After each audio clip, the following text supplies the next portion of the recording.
Hello. Howdy, howdy. How are you guys doing? Everybody's here, kind of. Yeah, a little bit. People are kind of sleepy. All right. Oh, goodness. Uh-oh, somebody's on a conference call in the middle of my show. Ricardo, I see you. So what's up? Let's see who's here. Who's here today? We have got Never Again. What's going on? We got Nether. We've got Ricardo. We've got Starwalker. What's up? What's going on? Um, so it looks like it's a quiet morning. I'm trying a new thing. So I've been test streaming and it's been driving because it's been driving people crazy because I was having sound issues. I'm trying to do something different so it doesn't use up so much stuff on my computer as far as like RAM and GPU and all that. I'm not a computer scientist, although I've done computational chemistry. How are you? Nice look. I'm doing well. I'm doing well. Yeah, I got my Marvin. This is vintage now. This Marvin the Martian beanie. It's vintage now. Um, so So this was from the Warner Brothers Studio Store. I got my Peanuts shirt on. And also with me is Nina, the science doggo. Here, let me move her back over there. There she is. She's curled up like a little furry croissant. So she's hanging out with me today. Mr. Shadow Kitty, what's going on? Oh gosh. Oh yay. So the sound is working. Okay. So the past few weeks, I haven't done a whole lot of shows because my job has been super demanding because it's the end of the semester. Um, all that's done now. Yay. And last week, I spent some time up in the mountains. So I spent some time up in a cabin in the mountains. Hey, Titan, what's up? Tamara, what's going on? Purple sweet grass, what's going on? Ah, thank you so much. Caught my last video. My last video was a test stream. I need to delete those so people don't get confuzzled from those. It's kind of fun to work through to try to figure out what's going on. Um, anyway, so last week I was in the mountains trying to finish up some work. I rented a cabin out in Gatlinburg, Tennessee. Well, it's in Sevierville. Let me just say it was in Sevierville, and that's the county as well. Sevier County, Sevierville County. Turns out it's number 5 in the nation for increased rate of COVID-19 infections. So if you follow my Twitter, I've been very, very vocal about how angry I've been about how they say they have a mask mandate, but they don't, they don't enforce it in any of the stores. So I went into downtown Gatlinburg and it started out not crowded at all. It looked a little bit like a ghost town. I had my mask. I went into a couple of shops, and then I moved further towards the attractions, and it was crowded. And there were people who were using their vapes. I'm not knocking people who vape, but don't do that out in a crowd in the middle of a pandemic. Please don't do that. You're just spraying your COVID juice everywhere, and we don't want that. So hardly anybody wearing any masks in line, but they are like, oh, you don't have to wear masks if it's outside. So guess what? People are crammed. I think there's Anakeesin, Tennessee. They have like this, they're on Twitter. They have like this lift that you can sit on and go up the side of the mountain, which is cool and all, but people were back to back in line, standing outside to go up this lift.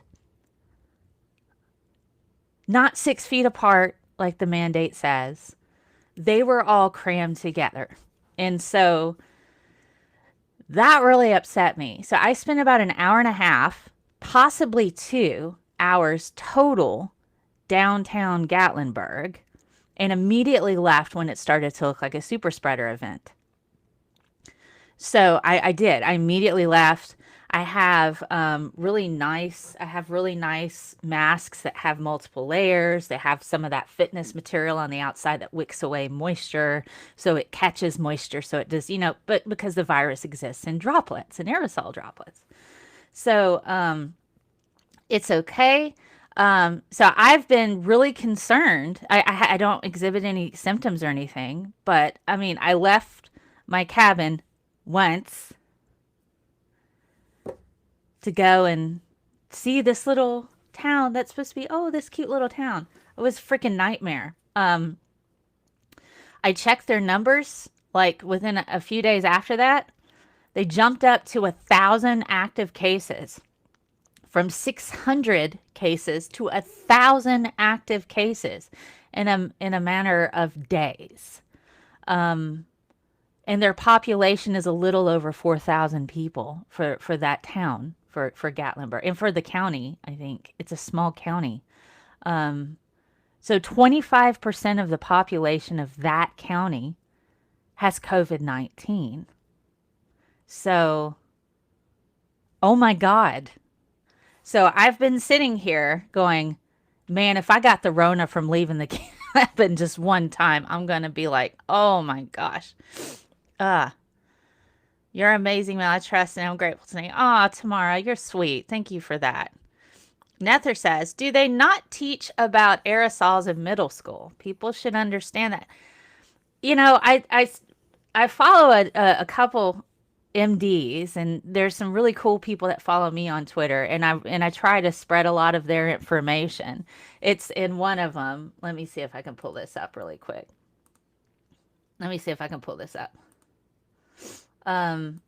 Seth Truger. If you don't follow him, you totally should. Let me go over here and switch to the web. Here's Seth Truger. He's actually pretty amazing.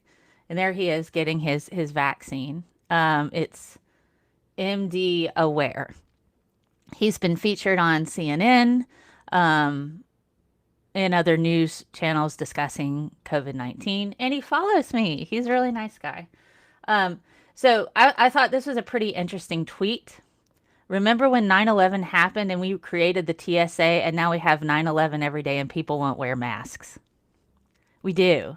I think we hit like over 3,000 people have died in one day in the U.S. from this. So this is where we're at now. Whew. Oh my goodness. COVID vaccines have reached New Jersey. Yay, Mr. Shadow Kitty. And I'm going to talk about those today because my mother called me last night. Apparently we have family who have COVID-19. They're a young family.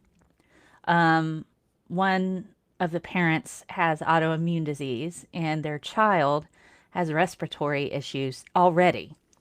But I'm sorry, Carlton Winston. Light mode, really, Mel? Come on. I use TweetDeck, so I pulled that up because, I use dark mode on my phone, Carlton. This is my computer. I'm mostly on my phone when I'm doing stuff with Twitter. Okay, so, but I have family. The child isn't exhibiting any COVID-19 symptoms, but the parents are struggling and contracted it at work. One of them contracted it at work. So what people don't understand, and this isn't the flu. This is worse than the flu. The flu is primarily upper respiratory. And for most cases with COVID-19, it's upper respiratory. But that's not how it always goes. It's highly infectious. There are certain strains that have mutated to where it's easier to transmit and infect you. And the way that the virus infects cells, it's that receptor, and I've talked about this before, that particular receptor that it attaches to is present in just about every cell in your body. This is why we see organ failure. This is why we see lung issues, heart issues. People are having strokes from clots that are forming in their blood. Young people. So this isn't something that you just say, "Oh, it's just like the flu." No, no, it's not. It's not just like the flu. And now that we have a vaccine, and by the way, the technology associated with this vaccine is amazing. And yes, there's news reports saying people are having allergic reactions. I'm really angry at the news right now because everybody, every vaccine ever is going to have some kind of reaction. Some people are going to have bad reactions to it. That's just what happens. That's just what happens. But it's rare. It's not common. It's not common. So it's just, you know, people in so the whole point of that, when I was talking to my mom's like, should I take the vaccine? I'm like, yes, everybody should take this vaccine. Um, I mean, if you have a history of really bad allergies, then, you know, and you have allergic reactions to everything, then you need to go to not a Walgreens or, you know, a drugstore, because you can get shots at like a grocery store even. Some of them have little clinics. You need to go to a place that can resuscitate you and deliver epinephrine, like an EpiPen or something like that, to prevent anaphylactic shock. So if you already know that you have reactions to vaccines, you need to go to a place that can revive you and administer, you know, appropriate treatments in the event that you have a reaction. That's, but people who don't know that they'll have a reaction, that's exceedingly rare. Okay? That's exceedingly rare. So, please take this vaccine. And I'm going to talk a little bit about the science behind it and discuss a little bit of what is an mRNA vaccine. Let me catch up on the chat here. Let's see. Never again. I'm in mountains in case you didn't know. Well, that's cool. I have the chat in multiple places. So let me see. Alrighty. I'm catching up on the chat. I already read that. Never again says, now you know why I've been so pissed up here in my area. Came back to type that, and I'm a year-round local. All these people are putting in danger. And I'm in the North Carolina mountains, in case you didn't know that. Yeah, well, I mean, it's irritating. It's like we have to take off our shoes in order to get on an airplane because of 9/11. But people can't wear freaking masks, and we have 9/11 every day. I mean, wear a freaking mask. It is so much worse than the flu, Nether. Would be even if we hadn't vaccines and prior immunity like we have the flu. Well, I mean, yeah. Hey, bigzebra.com. How you doing? It's good to see you. Oh, goodness. And Tamara says, got calls all last week from my partner's family in Greece. A lot of the old men in villages kept the same routine. Greeks still flew from Canada and they're all sick now. Yeah, you just... Huh. So, I've been posting about the information regarding Gatlinburg and the issues associated with that on my Twitter. And somebody who used to follow me decided to block me because they said I shouldn't have gone into town. And I'm a disgusting human for that. I'm basically disgusting and horrible. No, I was reading Tamara's message there about family in Greece. That was Tamara's message. So I've gotten some hate from people on Twitter. Well, mostly really just kind of one person, I guess, who was like, how dare you go into the mountains and in the middle of a pandemic? I don't even, it's like, I mean, I was in the freaking mountains in a cabin, and then I went into town for like 2 hours. And I left when it was looking like a super spreader event. And I had a mask on the whole time. So it's like, so it's like, I'm a disgusting person for doing that. And then they just rattled on. And I'm going, okay, let's talk about a few things associated with this lockdown. I never leave my house. I don't really drive anywhere. I usually have my groceries delivered. Sometimes I pick it up curbside. I have to go to the post office to get my mail because I have a P.O. box. So there's that. I have masks that I wear and that I hand wash in hot water and soap and hang dry, so the resiliency will last a bit longer. But it's not good for my mental health to be at home all the time. It's really not good for me. And so I took some time to go to the mountains to have a change of scenery because I work at home all the time. I don't leave because of this pandemic. And now I have family who has it. And there's nothing I can do about that. So, I'm just, and I do go to therapy, at least once a month to kind of get a baseline check because I have crippling anxiety.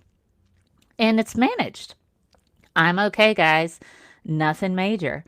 But also the fact that I do have awful people on the internet who have tried to hurt me in the past. That's also why I go to therapy. So as I grow on the internet, I learn how to cope and deal with that. So my therapist is like, you really need to get out of the house, go somewhere, socially distance, and have a change of scenery because this isn't good for you. Because my mental health was declining. And so rather than just complain and say, suck it up, I followed doctor's orders, rented a cabin in the middle of nowhere so I could have literally a change of scenery to help my brain reset. And it worked. So apparently I'm a disgusting person for for following, for basically this entire time I've put my mental health at risk because I consider other people more important than my mental health. So, because I've stayed home from this pandemic. So, this is what we call taking responsibility for yourself. And so, essentially, I was called this disgusting person for going into a town for an hour and a half to 2 hours, wearing a mask and leaving when it got crowded, making certain I didn't contribute to any problems. So it's just, I thought that was pretty interesting. Did it bother me? Am I upset that I was called a disgusting person? No. If that's the worst thing I heard yesterday, then that's fine. It's just, but ironically, this person here, let me show you. This person that called me disgusting. I'm going to show you this little tweet here. Let me see if I can find it real quick. Let me find it really quick for you. So here's my Twitter. I'm just going to pull this up. I just thought this was interesting because I really don't do much. Let me see. That's all. Okay, so right here. Pro tip. If you're going to call me disgusting for going out to a cabin in the middle of the mountains for my mental health while social distancing and wearing masks, maybe self-reflect and don't sexually harass people on Twitter. I'm really not the disgusting person here. So that's my response to that. So this person who called me disgusting is going around to Twitter friends of mine and telling them that they should be naked for them. I'm like, that's appropriate? I'm not going around sexually harassing people, on Twitter. So, but it's interesting to me that people throw stones and they don't self-reflect on their own behavior. But it's not really surprising, is it? It's not really surprising at all, actually. I don't listen to haters, but I'm definitely going to sit here and go, did you really say that to me? Did you really say that? Oh, goodness. All right, Nether says, and I don't think things are okay now because we have vaccines rolling out. We need to keep social distancing and masks going until 60 to 80% of the population has gotten the vaccines. You're correct there. You are correct there, Nether. Hey, Jove, what's up? Jove is with us. Titan says, my landlord told me yesterday that young people always recover just fine. I tried to explain it's not live or die, that large percentage age become disabled, possibly permanently. Yes, he said. Well, it's not just the death thing. It's the morbidities and the disabling thing. Scientists are just trying to scare us. Are we? I'm trying to say wear a mask because you might be permanently disabled from this. By the way, guys, it affects sperm. It affects your sperm. Well, not guys. People who produce sperm, it affects your sperm if you get the Rona. I'm just saying. And there is some erectile dysfunction associated with that. I have a way of, sometimes I think because we have all of this, there's like Paul Watson, known as Prison Planet, was saying if you wear a mask, then that means your girlfriend is basically performing a sexual thing on you that makes you somehow homosexual or less manly. I won't get into a whole lot of that. But this idea that if you wear a mask, you're less manly. What happens if you get the Rona and you're not able to perform sexually anymore? Are you less manly now because you didn't wear a mask? I'm just saying.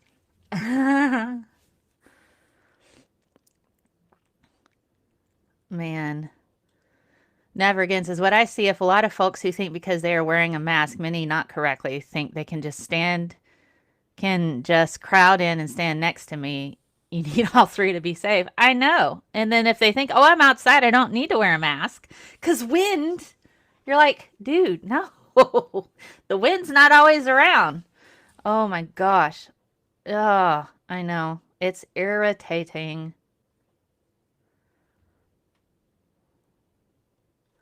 Man, I'm a hermit because I don't like crowds, see? So the pandemic escalates the hell out of my anxiety, says Never Again.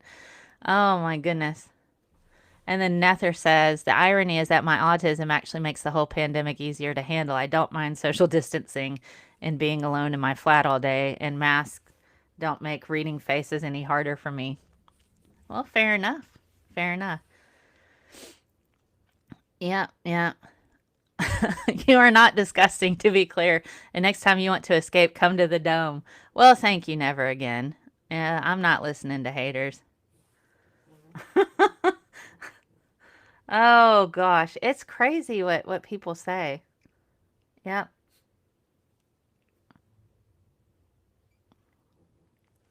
Titan says, oh, God, I got a thing on my lip. Sorry. That's weird. It's bugging me. Ooh, sorry. Okay. People dying, but the economy must go on. What? Erectile dysfunction? We must cure this immediately. So I'm thinking, if this was the penis fall off disease, this would have been handled and the pandemic wouldn't have happened. If people just, people who own penises. And I'm mostly thinking about patriarchal types of people or misogynist dudes who are like, they want to control everybody else, but they don't want to take responsibility for themselves. If their penises just started falling off from this disease, this would have been handled last year. You know what I mean? This would have been handled last year. And now we're finding out from memos from the White House that they pushed for this. This was a top-down thing. Let me see. I'll see if I can find that and we can talk a bit about that in a little bit. I wear a pink mask. Nobody questions my masculinity. Pink used to be a male color, and blue was a girl color. And then that flipped somewhere after the Victorian age or something. It's interesting. Non-oozable. Hello, how are you?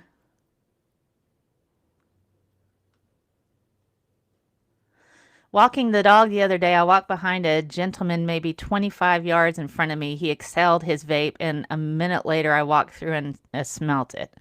His breath was in that vape as well. Yes, it was. So what I've learned of science, I could have possibly contracted it that way. I don't know, but if I could smell his Vapex Hill, I was breathing his breath. It's frightening. Mask now outside. Yes. Somebody vaped and they exhaled as I was walking through. And so I couldn't even dodge it. It was right there. And I was so mad. I honestly, if this guy, I feel like that's like a biological terror thing, you know? You're going to just blow on somebody like that? Blow your vape all over a person? Um, had I been a larger man, I might have said something and it might have gotten ugly. But I'm a 5'6" lady, and this dude was probably 6'2" and probably weighed 250, almost 300 pounds. So blowing his vape everywhere.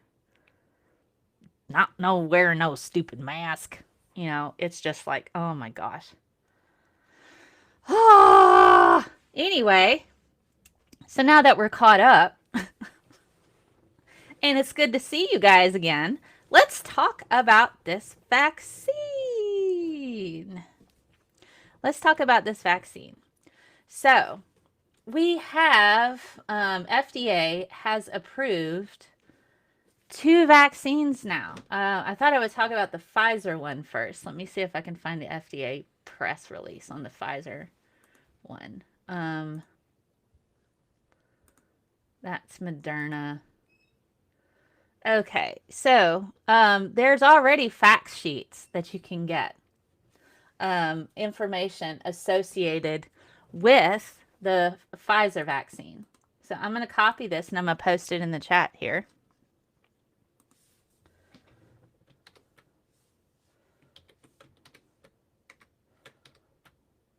So you can download it too. The vaccine does work and it's fantastic. I'm going to show you some of the data associated with that and how is it that we crunch this. So, if you want to learn more about, you know, what do I expect with this? FDA as well as the CDC have really easy to read information associated with this vaccine. Now, and people are like, this was rushed. This was rushed. Well, the very nature of how this particular vaccine was made means it can be made pretty quickly. Regularly, with normal vaccines that we see, you have to actually grow the virus, right? You have to grow the virus. And then you have to get a deactivated version of the virus. And then that is what you essentially grow. Usually you can grow it in eggs. And so lots of different ways to basically grow a virus. So once you grow the virus, then what you have to do is deactivate it to where it doesn't infect you. Okay, so you have to grow the virus in large amounts, deactivate it to where it doesn't infect you. Then you go through the process of synthesizing the virus. The reason why this is awesome is because you don't have to grow the virus. You don't have to do that at all. It shortens the time in making this making this vaccine. So, for the most recent fact sheet. Okay, so this goes through and it talks about what COVID-19 is, what is the Pfizer BioNTech vaccine. Here, guys, before you get the vaccine, if you have any allergies, tell the person, we're seeing all of these news stories. This person had anaphylactic shock. Well, they had other allergies. And that wasn't given, right? That wasn't given out. That wasn't given information. Now, if you're immunocompromised or you're on medicines that affect your immune system, so it's right here. If you've received another COVID-19 vaccine, you don't need to, you don't need to get vaccinated again unless you didn't have a good immune response to it, which so far, this vaccine, there's a really good, strong immune response. So I'm going to get into that here in just a bit. So here's essentially what you need to do. Tell them if you have a fever or you have a bleeding disorder or you have any blood related issues or you're, any pregnant or if you're trying to get pregnant. This is all still just the standard stuff you would tell your doctor anyway if you were getting a vaccine because they would ask you this. So the news right now is saying people are having allergic reactions. It's exceedingly rare to have that happen. And if you do have allergies, like my brother is allergic to poultry, he can't take certain vaccines because a lot of them are made in eggs. So he has to have an alternative to that. So people who are not vocal about what's going on with their lives, medically wise, you might have a reaction. So you have to inform your doctor. And if you have allergies and they're like, okay, well, these particular allergies you have, it should be okay. I have allergies and I'm going to tell them I have allergies, but I don't have reactions to vaccines. Now, I haven't had an mRNA vaccine, but I don't see how that would cause me to have a problem. But let's talk a little bit about what could happen with that. Let me catch up with the chat really quickly. Alrighty. Non-usable. I'm grateful to the scientists for the vaccine, not the orange man. The orange man. Oh my goodness. He's still around, isn't he? I wonder what's going to happen when he is officially out of office. Is Twitter going to ban him? Where's he going to complain about being banned on Twitter? I would really kind of like to see that. Is he going to be banned? All he did was restrain himself from stopping it to come in. He didn't really do that. He actually, there's documents that are showing he wanted everybody to get it, which is what happened. So, just about. Germany still hasn't approved the BioNTech vaccine yet. We don't just skip bureaucratic steps for a worldwide pandemic. We'll likely get it approved by the 21st. Well, that's okay. I mean, different countries have different, processes. Okay. Why didn't they need to grow it? That's a good question with the mRNA. Once you figure out the sequence, and I'll go through this in just a second. Once you figure out the sequence of the antigens that are expressed on the outside of the virus, you can have your body make those, and then your body will make antibodies for those antigens. I'll go through the process here in just a second. There are reports of a new strain of COVID in the UK. Is this the case in the US too? I haven't heard if there's a new strain in the US, but I know the strain that's prevalent in the US originated in Europe, not China. Coronavirus is a common family of viruses. And since this particular virus is an RNA virus, it has a high rate of mutation. And because of the high rate of mutation, it's expected to have multiple strains. That's why this is bad, that it's been allowed to spread so much, because eventually it might hit on a mutation that makes it a worse version, like a more highly infectious one, which is what we're seeing now. Thank you, Post 9, for that question, and hello. Hey, Peter, what's going on? Gonna go for it? Gosh, man. He'll complain from his jail cell if there's any justice in this world. Mr. Shadow Kitty, that Ghislaine person, she's still in prison, being held without bail. I wonder if she's got information on all that and then parties with him. Boy, wouldn't that be something? Oh, goodness. Oh, goodness. We can now print short nucleotides directly. We no longer need cells to grow them for us. Cuts down on a lot of steps in producing mRNA. Yes, Nether, that is correct. All right. So let's talk about how this works. I found a really Moderna has a great website. Oh, hold on. Let's have a look at this. Moderna has a great website on the track of how they develop their vaccine, and I'll post it here in the chat.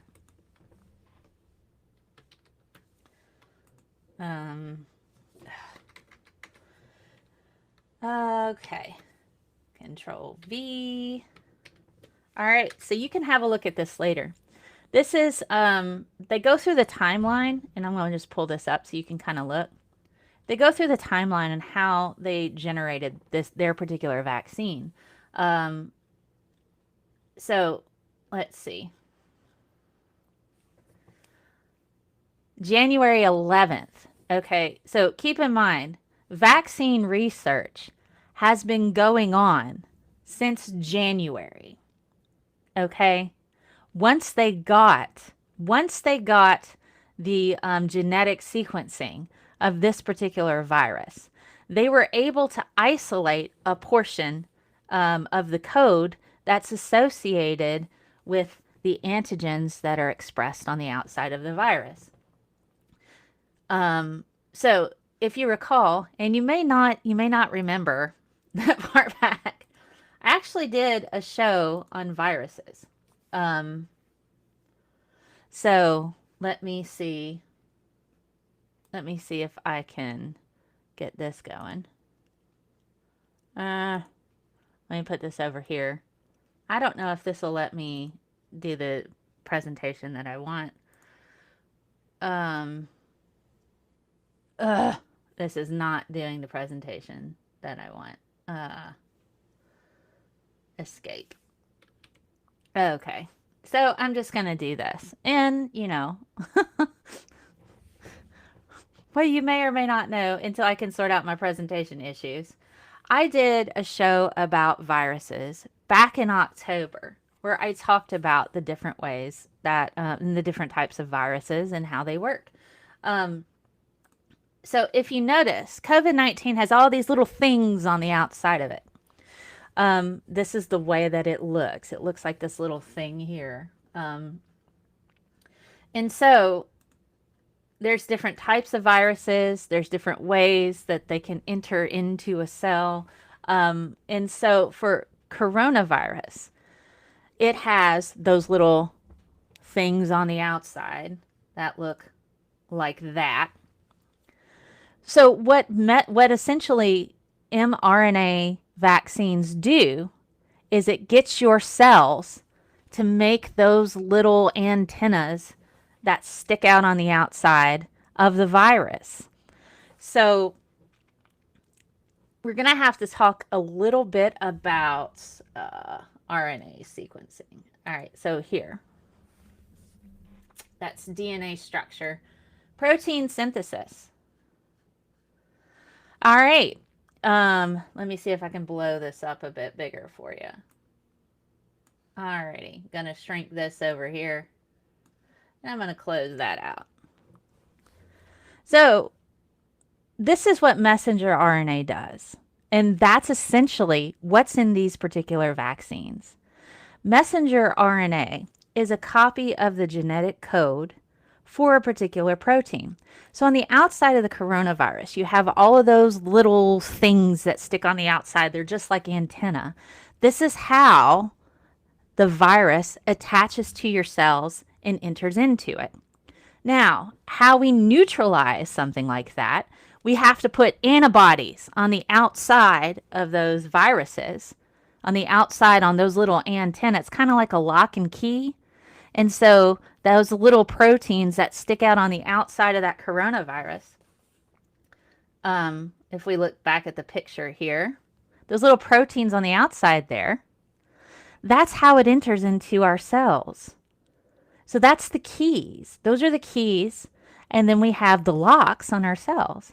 And so what we want to do is put gum on those frickin' keys, right? And that's what antibodies are. So, but in order to get the gum, the antibodies, to gum up those receptors to keep that virus from entering in the cell, our bodies have to be exposed to it. So they got to go, okay, so this is what that protein looks like. So we got to make antibodies that'll fit on those proteins. Well, the thing with vaccines in the past is that they would have to take a deactivated version of this virus that looks like it. So your body can go, oh, wait, there's a foreign invader here. And then they would make all of the antibodies that would gum it up to keep it from entering into your cells. Well, we can skip that part now. And how we can skip that part is through protein synthesis. Okay? So we can skip that part. We can actually have our own cells make that protein. And so what happens is our cells will take in messenger RNA, and they will actually make the protein, and this is how they do it.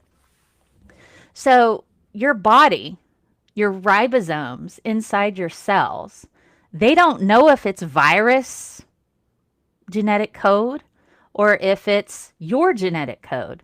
Those ribosomes are just going to build a protein according to those instructions.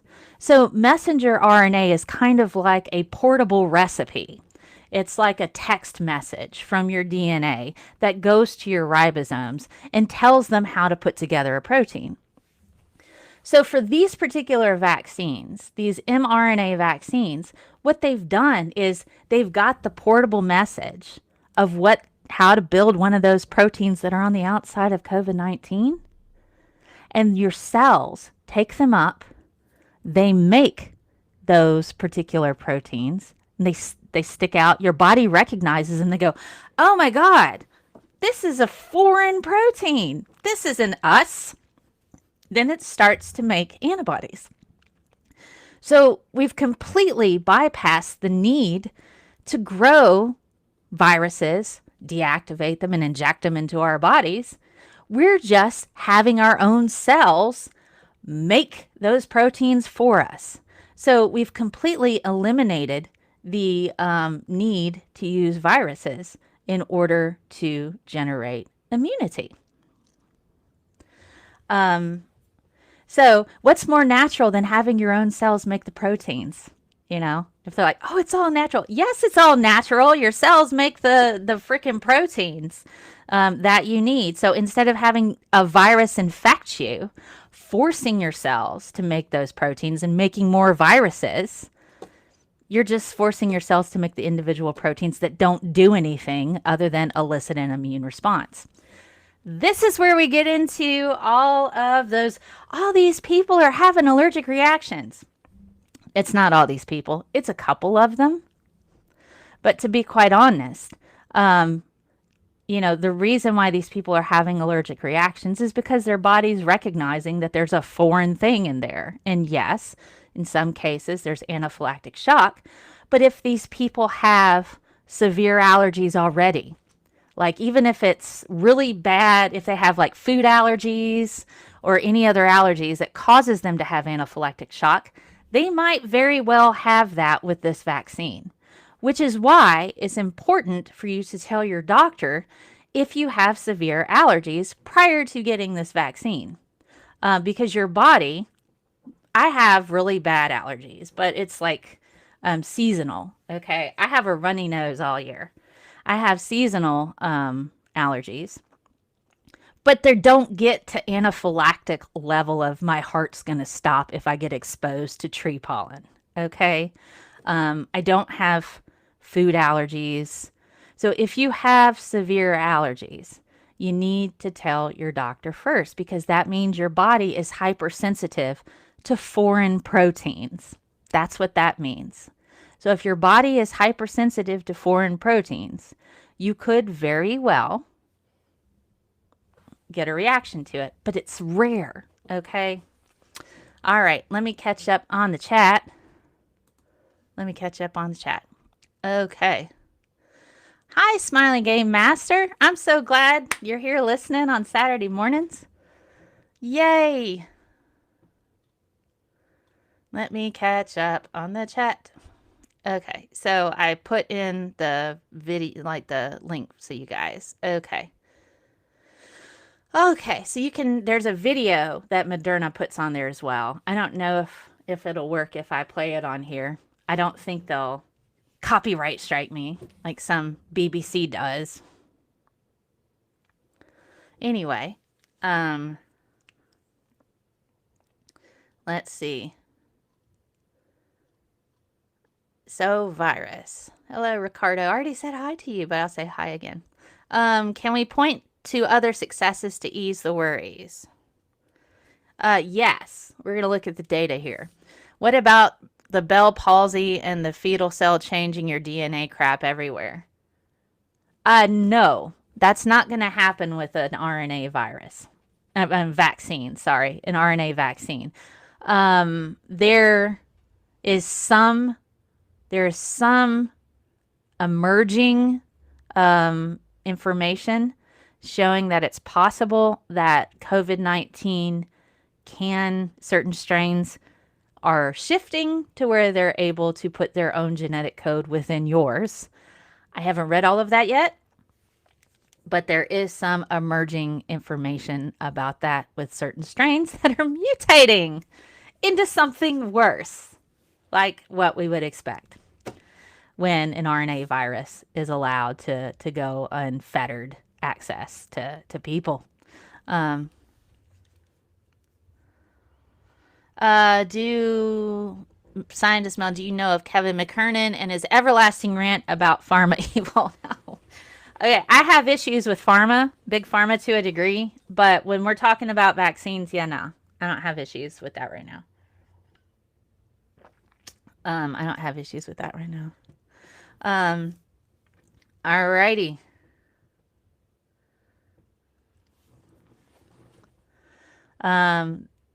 Yes, and the virus is what is actually changing your DNA. If that is what people worry about, they need to get vaccinated. Yes, that's what you need. You need to prevent the virus from entering into your cells by getting the vaccine. So the very nature of RNA, and one of the challenges, I'm going to pull this up. This is a pretty good, let me pull it up. I found this on Nature. Nature has really great information on mRNA. This has got a lot of heavy wording. Okay, I'm not gonna lie, it's not very accessible to non-science people. So I'm gonna break it down a little bit for you. So paste. So this is a particular article that I put in the chat here on mRNA virus vaccines. Okay, this was published a couple years ago. So this isn't new technology. This is technology that has been around for a while. Okay, I believe they started looking into it in the 80s. RNA falls apart quickly. It doesn't last very long. And that's one of the issues associated with, this particular type of vaccine. RNA has a very short shelf life. It falls apart within the cell. So it doesn't last very long.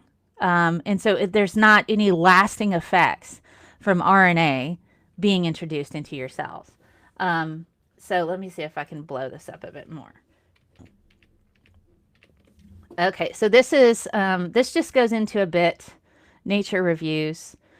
So keep in mind, this is an entirely accessible language. FDA and CDC do have, and as well as Moderna and Pfizer, they have more accessible language. And what I mean by that is it's not super sciencey sounding. Okay, it's like kind of broken down a bit better to where if you don't already understand the vocabulary, this might be a hard read. That's what I'm saying. But, hey, give it a go. Highlight words, look them up, and learn some new words, man. That's okay, too. I mean, if you're bored on a Saturday, give that a go. So there's different issues associated with that. And one of the things that was an issue is how do we get the messenger RNA into the cells without it falling apart too quickly? And so there's like, little bubbles. It's kind of like you can use exosomes. Well, exosomes are an example of that. Little liposomes, they're like little fatty bubbles that have the mRNA on the inside. They stay pretty well stabilized. And then once a cell takes it up, then it can break it down. And there's a picture. I think there's a picture here. Where is the picture? Here we go. Here's a nice little picture. Can I open the image in the new tab? It's not letting me right now. But here you go. So this is it. This is pretty much it. So you got your little recipe on how to make that protein that's inside one of those little liposomes, those little oily bubbles. And then, your cell takes up that particular bubble and it opens up into the cell. Then those little ribosomes kind of attach onto it. And that's what we see here. They're making these proteins. And so what ends up is the cell ends up presenting these proteins on the outside of it. And that's when your other immune system, your immune system goes through and goes, wait. These are not us. We need to make antibodies. So it essentially does the same thing as a virus would without actually causing all the symptoms associated with the virus, because a virus would inject itself into your cell anyway, and it would get the cell to make viral proteins. And that's how your immune system starts to recognize that. But it takes a little while for your body to develop antibodies. So this is why as soon as you get a vaccine, you can't just be walking around like the next day without a mask. It's going to take couple weeks, maybe even a month, depending on how your body responds to it before you develop a good solid immunity. So this isn't I got my vaccine, I'm safe now. No, you can get your vaccine, but you still need to socially distance, and at least for a frickin' month, to make certain you have a good, strong immune response to it. But that's essentially how it works. And it's, pretty straightforward. But the fact that they don't have to grow the virus and they can just generate the messenger RNA, put it in little oily bubbles, and there you go. The time between, let me see. So they started, let's see, February, first clinical batch. So in February, Moderna started their first batch of the vaccine for trial, okay? For their phase 1 trials. So all of this time, they've been testing the vaccine. This isn't something that was rushed. This is something that they've been studying for a while, but it doesn't have the 2-year type of thing that you would see because of the fact that they're using mRNA and not having to grow the actual virus. That's the difference between this and previous viruses or previous vaccines. So that's where we kind of need to take it there. So, but if you see right here, the first clinical batch of messenger RNA, and you guys can't read that, I'm sorry, was completed a total of 25 days from the sequence selection to the vaccine manufacturer. And they're able to do that because it's messenger RNA and they don't have to grow the virus. That's where the time is. So people are freaking out about the time. I'm going to show you some of the data for the Pfizer vaccine. Pfizer vaccine is very similar to Moderna. They're both RNA. So there you go. Let me catch up on the chat. Catching up on the chat. Okay.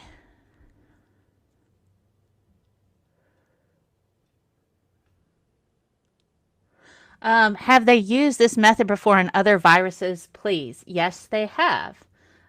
This nature paper that I posted, that I showed. Let's see. So I'll pull this back up.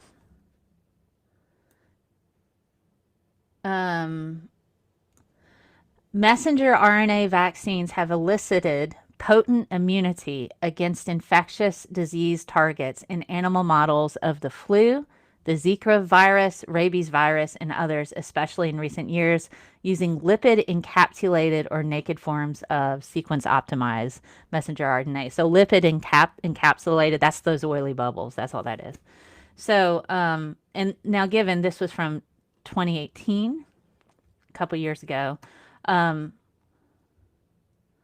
So following good manufacturing production, GMP, there's specific rules and documents that you have to fill out to show, that you've clean, even down to mopping the floors of the lab, guys. How do I know this? I worked in a GMP facility for a little while. You had to mop down your floors every morning, every evening. And I worked in protein recombination. The stuff I was making wasn't even going into people. It was used for diagnostics. So GMP, good manufacturing practice. So if it's going into people, you have a whole other set of rules you got to follow. So yes, so we've had research associated with other ones. Here's some of the data associated, some of the tables as far as the targets. We've got the target is influenza, lung cancer, lots of flu viruses, HIV-1, they've been looking at that, streptococcus, melanoma, pancreatic cancer. So they're even in Zika virus, and the models have been mostly animal, but they're still branching out. But this type of thing, they're finding a really strong immune response. So let's pull up that data from Pfizer. Here it is.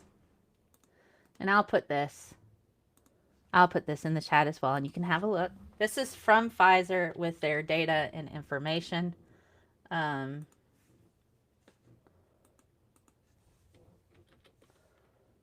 this is a summary. This is a pretty straightforward and easy to read summary for their particular vaccine. All right, let me catch up on the chat while we got this going on.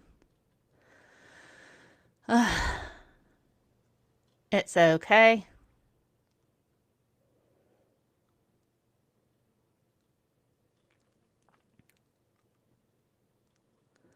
All righty. Okay.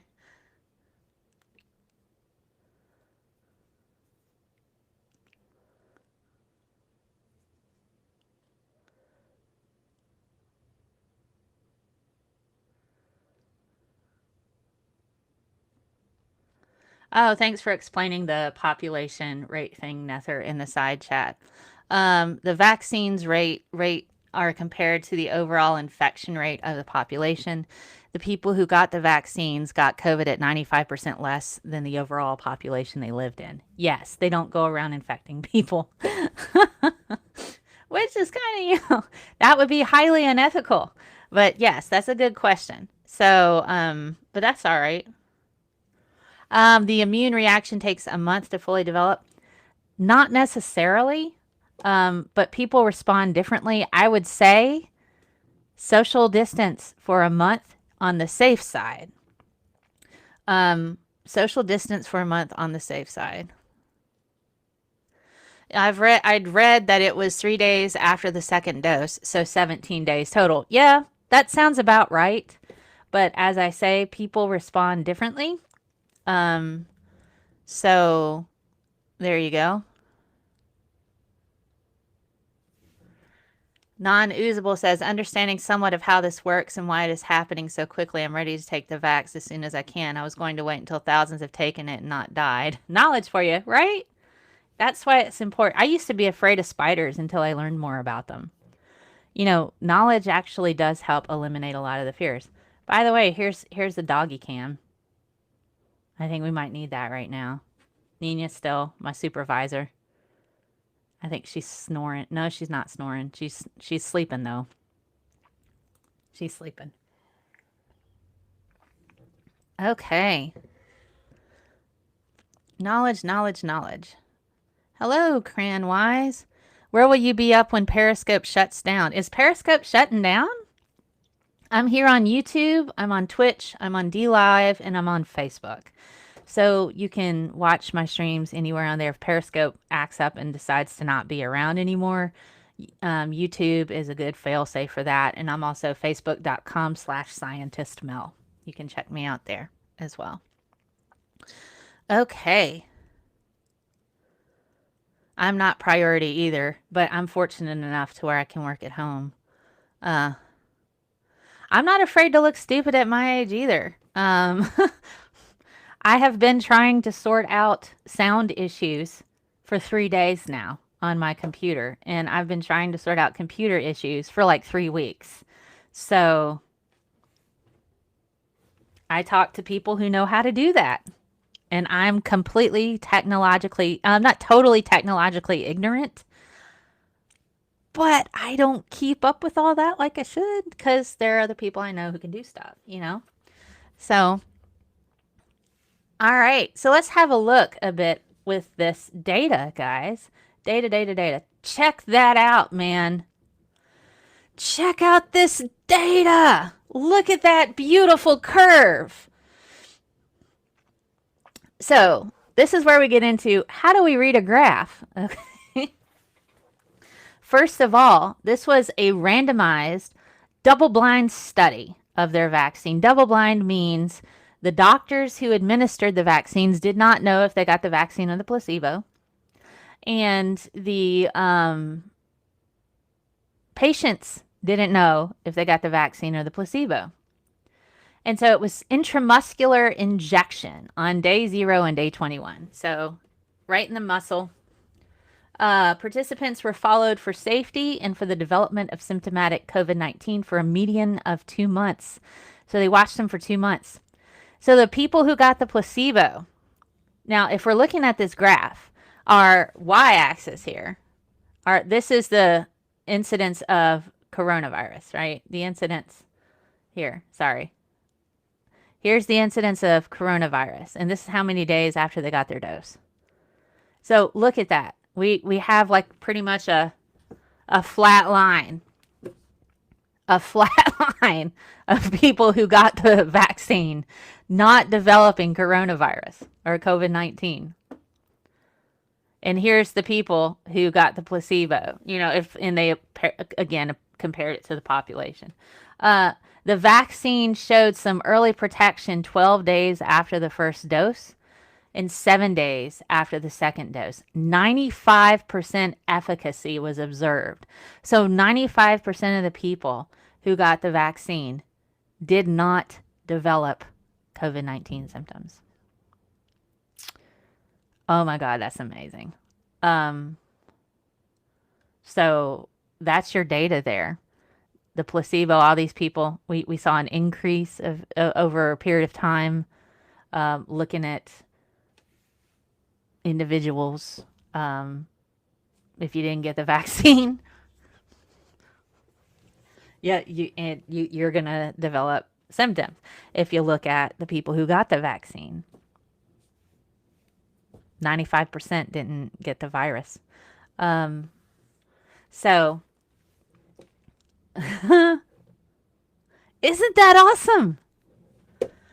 Isn't that awesome? So that's pretty exciting stuff. And I put the link to this in the side chat so you can have a look at it yourself. So this was for individuals 16 years and older. They're not certain about children or pregnant women or immunocompromised people. They don't know about asymptomatic infection and transmission to unvaccinated persons.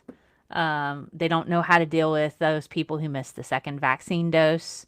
So 2 doses is going to give you the best immune response. 2 doses, 16 years or older, they don't know about children. It's when you're dealing with kids and pregnant women and stuff like that, there's a whole lot of other paperwork and things, and that takes more time, particularly when you also have people who are immunocompromised and that sort of thing. That's a different level of research because now you're dealing with potentially severe stuff going on there. Bit different in, pretty much grown people. So But there you go. That's pretty sweet looking data right there. But again, here's a nice little picture. There's your little fatty bubble, your oily bubble with the messenger RNA on the inside. It gets injected into the body. Your cells take that. They make the spike protein, the protein that sticks on the outside. Then your body goes, this isn't ours. And then it makes antibodies and sticks to them.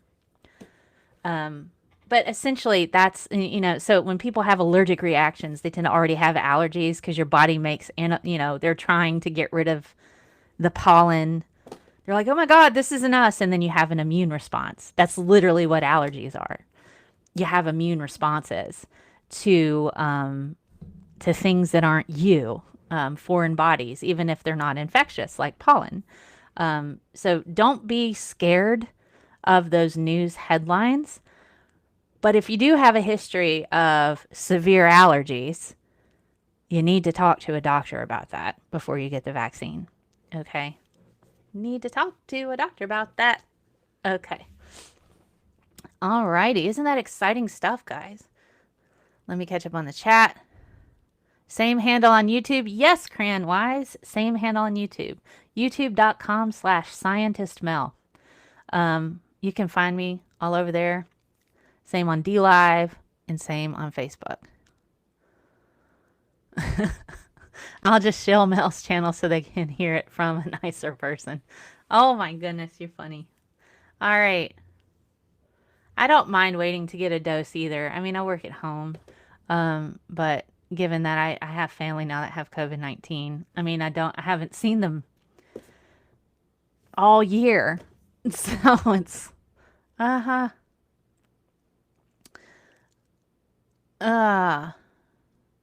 yes, we saw the data.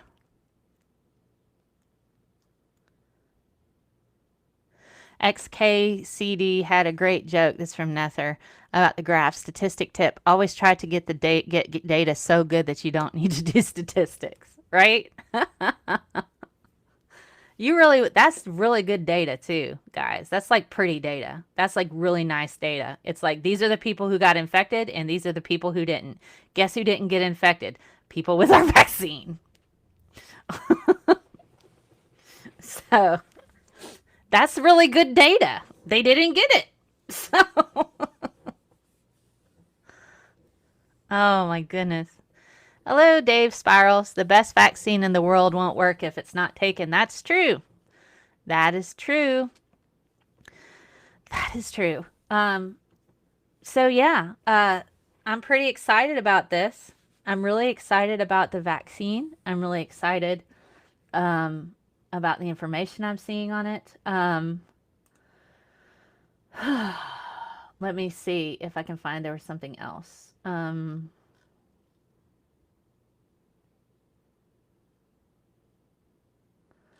Okay, so here's science news, and I'll put this in here. sciencenews.org. They get into a little bit more information about the differences between Moderna versus Pfizer. So let's have a look at what they have to say. Let's have a look at what they have to say. So we have two vaccines available. We have Moderna and we have Pfizer. And what are the main differences here? And I need to blow this up some more because y'all can't see that. That's too big. 14 hours ago this came out. Everybody's so excited. So there's clear signs that they both protect you from developing COVID-19 symptoms. All right. Now, Moderna did work with NIH, which is U.S. basically health research. It's National Institute of Health, and Pfizer's exceeded expectations of clinical trials. And so they're saying here it's 94% effective for Moderna, and that was phase 3, and they had 30,000 people.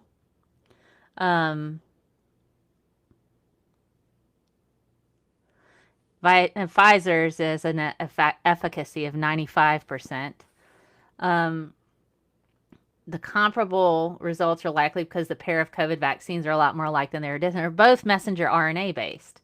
Um, but, I don't know the main difference here. So let's have a look. Um, for Pfizer, the efficacy was comparable. Okay, so we already know about that. The difference, but in people in the 65, it had a lower efficacy of 86.4%. So okay. To be fair, if you are in your mid to late 60s, there's some debate on whether or not vaccines are entirely useful because after a while your body stops making antibodies. That's part, your thymus. Your thymus is where a lot of your immune regulation comes from, and it starts to shrink. Once you get in your 30s, it starts to shrink a little bit. Mid 30s, I think. Mid 30s, man. Get all the vaccines while you can while you're younger than 65. But as you get older, your body stops making antibodies once you hit a certain age. And so that could be part of the reason why the efficacy for this particular vaccine is not so strong in people over 64. But it still has an 86.4% efficacy. So it's still worth taking.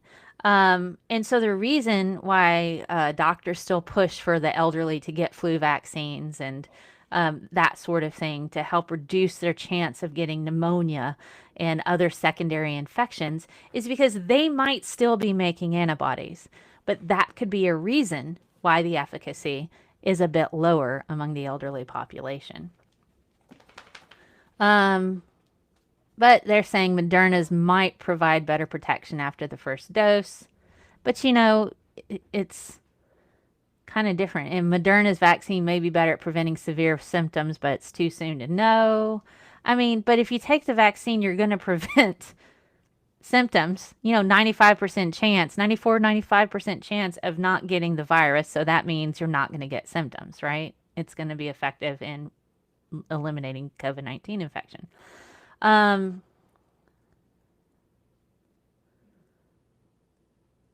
Oh, goodness. Let's see. Unlike Pfizer, Moderna has preliminary data that suggests its vaccine stops infection, not just symptoms. Well, that's what vaccines do. So this is kind of a confusing article. All right, of more than 14,000 people who received a placebo, 38 tested positive for the coronavirus without showing symptoms after their first infection, but before their second. Only 14 who received the Moderna vaccine, however, were asymptomatic carriers of the virus when those people were tested before their second dose, the company reported. Okay, that's still a small amount. That's not a lot of people, and that's not largely substantial. I wouldn't, I wouldn't call it on that, but it's still interesting to check it out anyway. I'm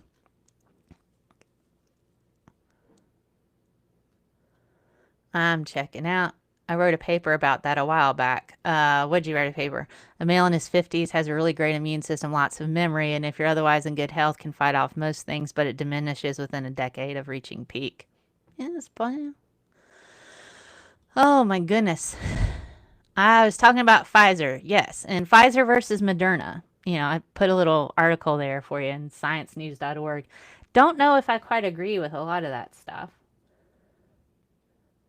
Both vaccines trigger similar side effects, though. Questions remain about serious allergic reactions. See, I hate that crap.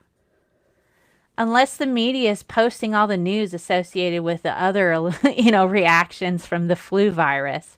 I mean, people are going to have reactions sometimes. I mean, you're going to have people who are outliers. That doesn't mean that that's what everybody's going to go through. You have a risk every time you take a medical thing, whether it's medicine,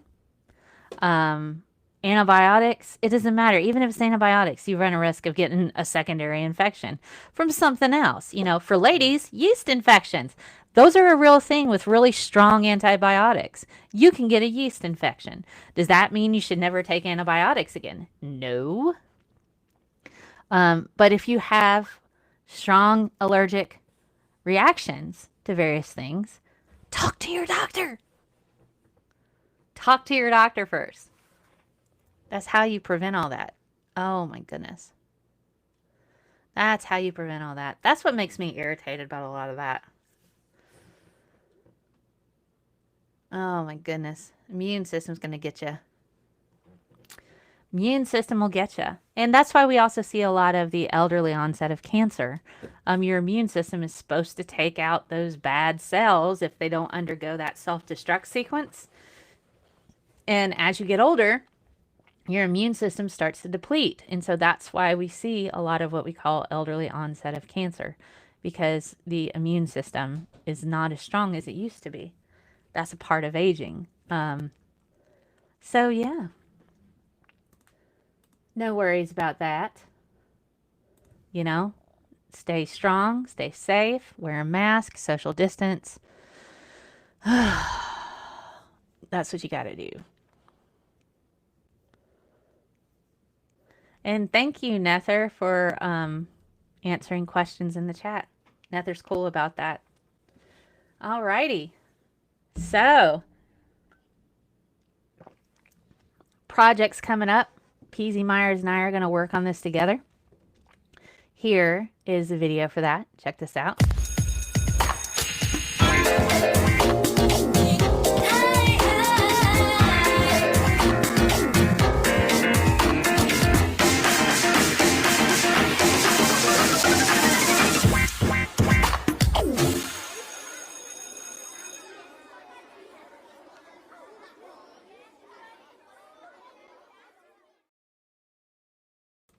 Hey.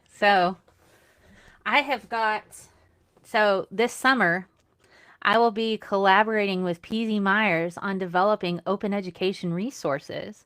He is going to handle the biology side of things, and I'm going to handle the chemistry side of things. So we're going to develop some online classes that are college level or university level, whatever you want to call it, for general chemistry 1 and 2. And biology 1 and 2, which would be awesome.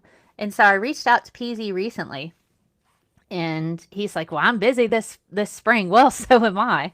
I just got my course list for my chemistry classes that I'm teaching, and they're almost all full. Yay! Yay for science. I'm excited. So I will be developing online education resources for general chemistry using OpenStax textbook, Atoms First. You can get a digital version of this for free. Virtual. It's virtual. I guess that's virtual and visual at the same time, isn't it? Virtual. I just made a new word. That's cool. I like that new word. It's visual and virtual. And so OpenStax.org, I bought this. It was like $40 on Amazon, which is extremely cheap for a textbook. So what I'm going to do is I'm going to make little 10 to 15 minute videos called Mel's Masterclass. I'm wondering if I need to change the name because there's already technically a masterclass, which makes me kind of nuts. But it's okay. If I need to change the name, I'll change it.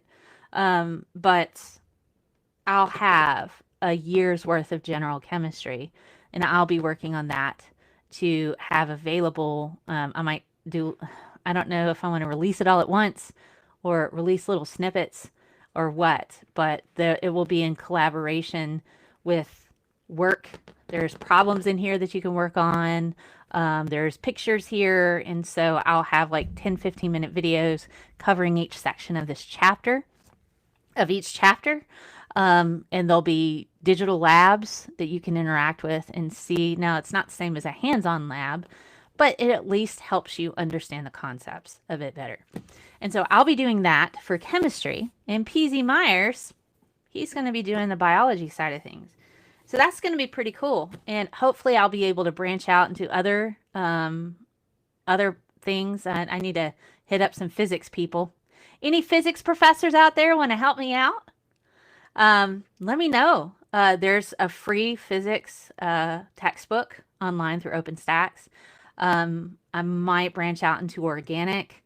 Analytical chemistry, I'm going to see if I can get one, like that.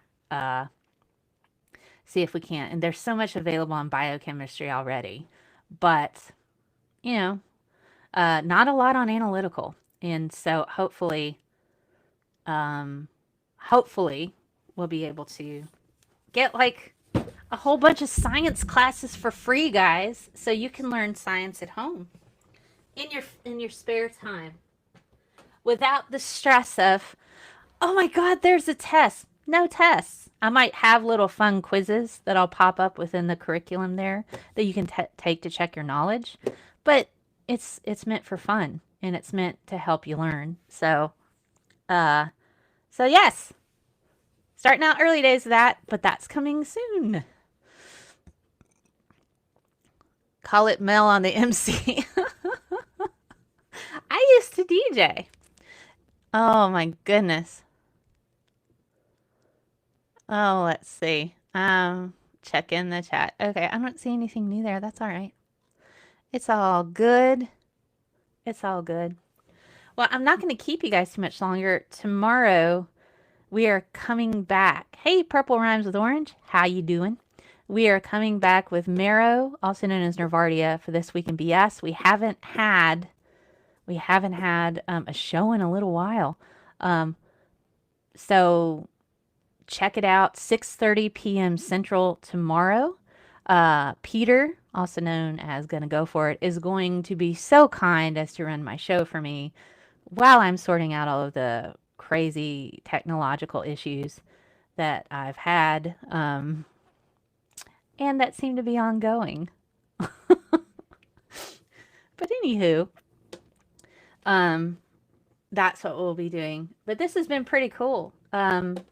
Do check out some of those links that I posted for the Pfizer vaccine as well as Moderna. Let me see if this will play. I don't know if this will play or not. I don't know if this will play. It may not let me play it, and you may not be able to hear it anyway. So, yeah, I don't think you guys can hear this. Yeah, you guys couldn't hear this anyway. Okay, so what I can do, I will talk a bit. So I can show the video, but you won't be able to hear the sound. So I will narrate the sound for you. So just to kind of sum up a bit of what we've been talking about, this is a video from the Moderna website. And I've already watched it. It's very short. It's like 1 minute and 42 seconds. So I can talk a bit about what's going on here. And this will kind of wrap up what we've discussed today about the mRNA vaccines, how they work, why it's okay to get them, why it happens so quickly. We talked about why it happens so quickly. So I'll put on the closed captioning here. So this will be English generated for you so you can have a look.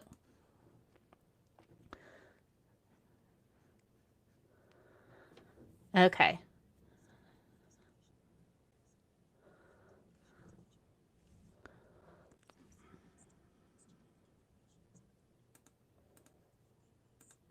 Okay, so what happened here is they managed to get the virus and they were able to genetically sequence it.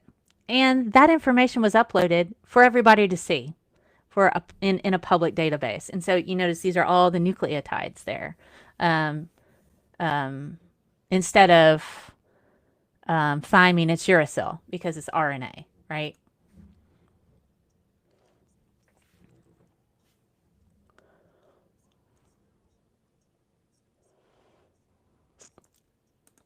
So here, once they were able to go through and then they figured out what the candidate is for, if you remember the spikes on the outside, those little look like antenna on the outside of COVID-19, they figured out which one would be the best candidate for making antibodies.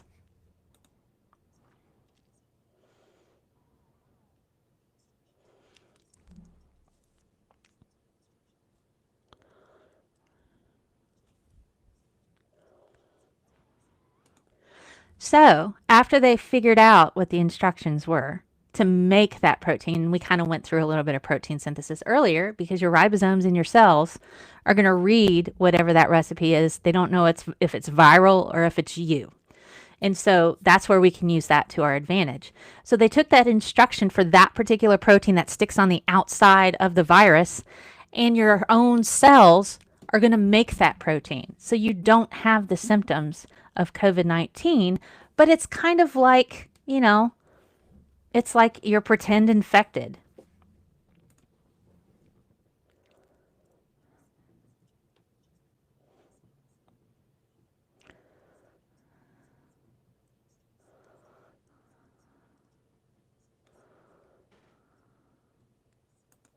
So what happens is what you would normally see with a certain types of viruses is that they would make the proteins anyway.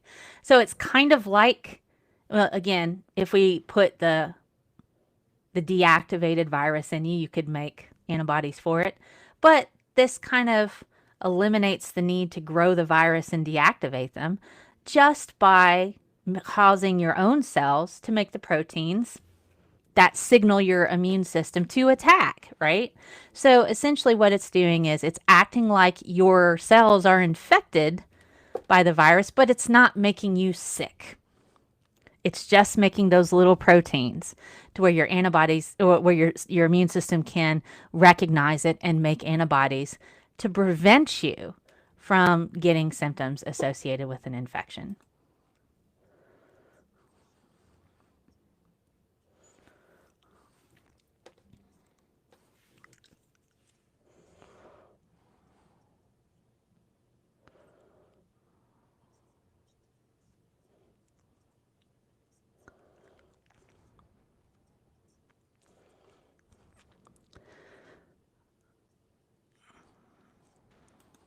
So the thing is you don't have to make the virus, you don't have to grow it. You just get the, information from SARS-CoV-2. So all you're doing is taking the genetic information that the virus would have put into the cells and made you sick and just gotten rid of that to where you don't get sick. But you still develop antibodies based on the presence of that protein.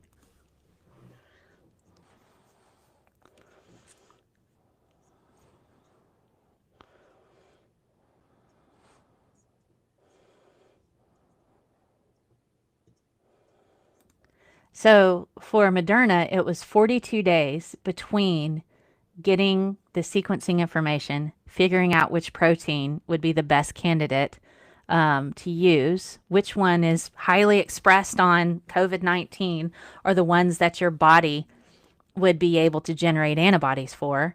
They took the recipe for that, the messenger RNA, inject it into people. Your cells read that recipe, make that protein. You don't get sick, but you make the antibodies for it as if you were.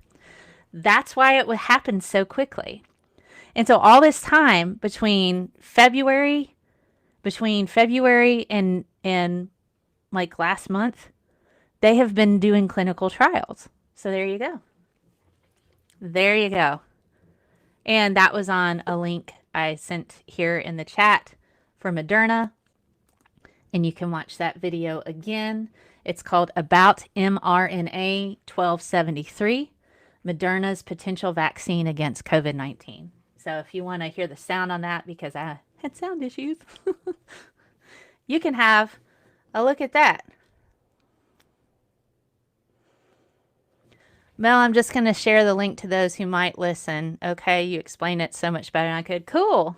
Feel free to share this around as much as you need, and I'm happy to answer questions. I might make a shorter video because this is like an hour and a half long, but I go into a lot of fun, and hopefully it's fun and not so, oh my God, the world is falling apart. There we go. So the outside of the virus, the keys have been replicated. Yes, that's correct. Non-usable.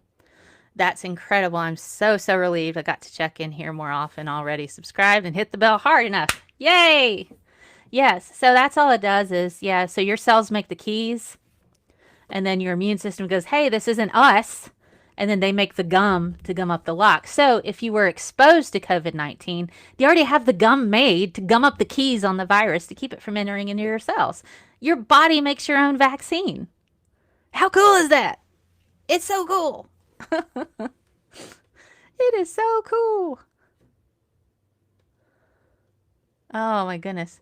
Do they have any idea how long the vaccine will keep someone safe? How often will boosters be needed? We don't know that yet. We don't know that yet. But what it looks like is people are getting a strong immune response after the second day. 95% efficacy. I guess we'll have to see in the long term. But from what the clinical data showed, let me see if I can find it. How many days? Okay. So at least for this much, they were checking into people for 112 days. And they're still ongoing. They're still going to check for a while after that. So days after the first dose. So that's 112, 30, 60, 90. So that's 3 months, a little more than 3 months. So they were checking for a while. A little longer, 3 months. So we know it lasts a little while, but I guess I'll have to check and see. But what's really going to be crucial is once people get the vaccine, stay at home, wear a mask, continue to do that, because there may be other strains that can manifest from this. That, it's with the way that this particular virus has been mutating, the receptors on the outside of it haven't changed that much. It's still ACE2 receptor that is the biggie that the virus is using to enter into your cells. And so that hasn't changed. So there's good news there. But that doesn't mean it never will. And so even if you get the vaccine, you still need to, like I hate to say like the flu, you still need to wash your hands. You still need to socially distance until we can lower the number of cases reported, because the more people this thing infects, the more we're at risk of having one mutate into something worse. So once we get vaccinated, we still need to, at least for a month, at least 30 days, self-isolate, stay home. Even going out, I mean, I would dare say probably 6 months, because not everybody's going to have that vaccine yet. We're still probably looking at 6 months of wearing masks, socially distancing, stuff like that, even with a vaccine present, because we need people we need the population to develop an immunity, the greater population, to stop this spread. So, fun times ahead. We probably won't look at any kind of normalcy until next fall. I'm pretty certain about that.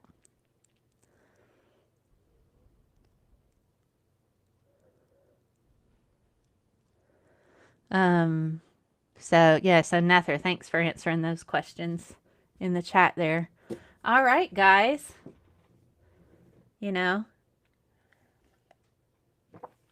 It's been awesome having you here. If you haven't already checked this out, ooh, wrong thing. Just in time for the holidays. You too can check out my Sciencey shop. I'm gonna shill myself. It's just in time. Hey, it's just in time for the holidays in 6 days. It doesn't matter. If you haven't, I do have a shop. I have articles. I have quizzes here on my website, ScientistMel.com. You can check out my shop. I need to clean up my website. But I have sciencey clothing stuff, and I do have an entire series of merchandise called my Blocked By series, where all of the proceeds go to charity. So I just take poor behavior that I see on the internet, and sometimes it's directed at me. I take the awful things people say, I put it on t-shirts and mugs, and I donate all the proceeds to charity. So here's some of the charities that I send money to when items are purchased. American Depression and Anxiety Association, World Wildlife Foundation, National Center for Trans Equality, Planned Parenthood, RAIN, Human Rights Campaign, Humane Society, ACLU, Trevor Project. And then I do have Black Lives Matter merchandise where all proceeds go to Black Lives Matter. My Pride merchandise, those particular things, that all goes to the Trevor Project, which help help teens who are struggling, LGBTQ plus teens, struggling on that. And so there's all kinds of stuff here, and I will be expanding this soon now that they're letting me add new merchandise. But some people say like terrible things to me, and so I make real cheeky stuff on here sometimes. But it's all right. But that's my blocked by a store. But then I do have other sciencey stuff that you too can check out. Right here. This is my mask t-shirt, F-bomb version. Not wearing a mask? Stay the F away. She should be wearing a mask in that picture. But I also have like the full gaiters, and those are pretty good. If you also have a cloth mask underneath that, that's pretty great. I have mugs and stuff. So it's just stuff to check out. My Marie Curie crush t-shirt, Women in STEM. And I do merchandise for Taste of Science nationwide. So that's pretty cool. And all those proceeds go to their organization. There you go, man. What's up, Organic? How you doing? Up here over on D Live. What's up? So you two can check that out. You sent a GIF image. I didn't realize you could do that on D Live. All right. Until 60 to 80% of people are vaccinated, keep social distancing. Yes. And masks. Ooh. We're going to be at this for a while. But hey, you know what? Let's look out for each other. Let's do the best that we can for one another. I'm going to read from Mr. Rogers. I haven't done that in a while. It's been like a while, guys. So let me see. Where are we going to hit?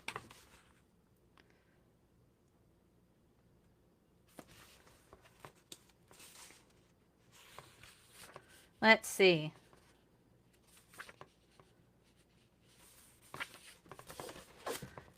I kind of like this. All right. So, the world according to Mr. Rogers, understanding love. I love Mr. Rogers. Mr. Rogers is awesome. Listening is a very active awareness of the coming together of at least two lives. Listening, as far as I'm concerned, is certainly a prerequisite of love. One of the most essential ways of saying I love you is being a receptive listener. Sometimes, and particularly when we're dealing with lockdowns and people are struggling with their mental health and stuff like that, you don't have to say things. You don't have to say, I love you, I support you. Sometimes just sitting there and saying, hey, I'm here if you want somebody to listen. That is so valuable, and that lets people know that they are worth your time.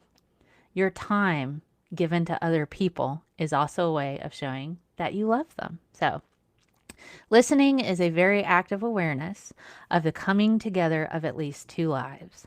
Listening, as far as I'm concerned, is certainly a prerequisite of love.